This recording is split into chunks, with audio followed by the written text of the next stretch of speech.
Leia, napansin niyang napakaliwanag ng langit dahil sa isang bituin na bumikislap-kislap sa taas. Ang ganda mo naman, sabi ni Leia habang nakatingala. Salamat, sagot ng bituin.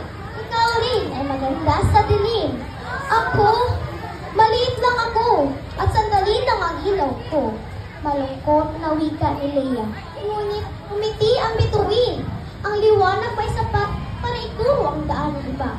Ako'y nasa malayo lang at hindi makakatulong kapag may nawala sa gubat. Pero ikaw, nariyan ka sa tabi nila. Napaisip si Leia. Kinabukasan, may nakita siyang gagambang naligaw at umiyak. Pinailang ni Leia ang kanyang buntot at sinamahan ng gagamba pauwi ng kanyang sapo. Salamat, Leia. Kung wala ka, baka natagpakan na ako. Wika ng gagamba. Ngumiti si Leia at naaalala ang sinabi ng bituin. Kahit maliit, ang liwanag ko ay may silbi. Ang litat dapat ang bituin.